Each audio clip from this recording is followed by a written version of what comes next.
Now in this lecture we will do basis of accounting. तो accounts को prepare करने के हमारे पास दो तरीके होते हैं, हम दो तरीके से अपने अकाउंट्स प्रिपेयर कर सकते हैं। We have two method, number one is called cash basis accounting and number two is called accrual basis of accounting. दो टाइप से अकाउंट्स प्रिपेयर होते हैं, कैश बेसिस और number two accrual basis. Under this cash basis देखते हैं पहले। Under this system of accounting transactions are recorded in the books of account only on the receipt payment of cash।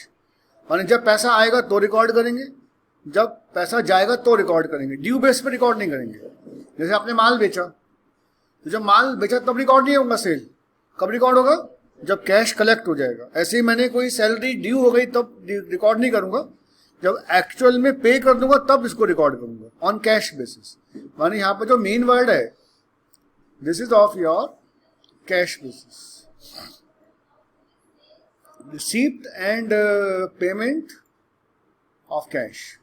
The income is calculated as the excess of actual cash over cash payment। जो cash collection होगा उसमें से payments को less कर दिया और जो बाकी बचा वो आप अपनी क्या मान लेते हैं, दिस इज आवर इनकम। तो एक्चुअल कैश कलेक्टेड और actual cash paid. Entry is not recorded when a payment of receipt is merrily due. माने ड्यू बेस पर रिकॉर्ड नहीं कर रहे हैं एंट्री। एंट्री कब रिकॉर्ड कर रहे हैं? वी आर रिकॉर्डिंग एंट्री कब रिकॉर्ड करेंगे? जब कैश आएगा या जाएगा। Outstanding expenses accrued income are not treated.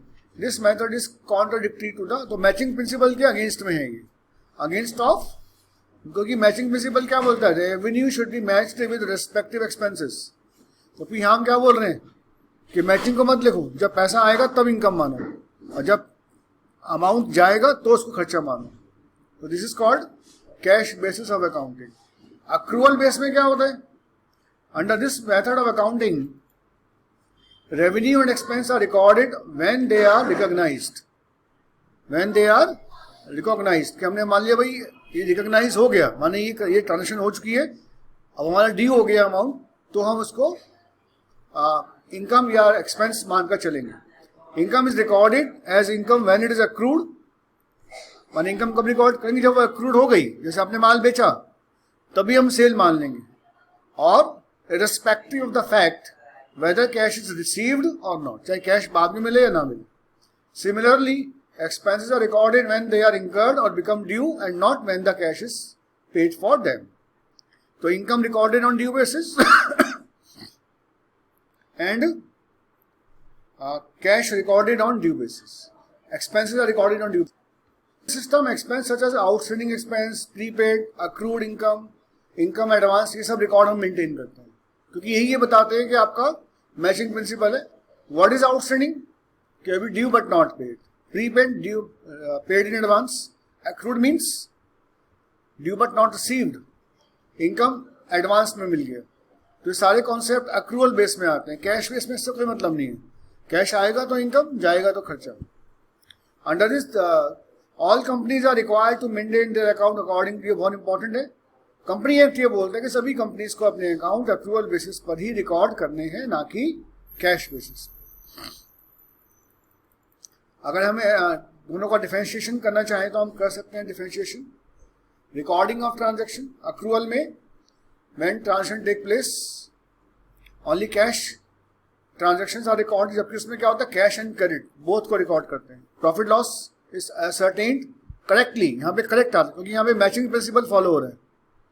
यहाँ पर हम कौन सा प्रिंसिपल फॉलो कर रहे हैं? Matching principle. जबकि correct profit loss is not ascertained because it record only cash transactions.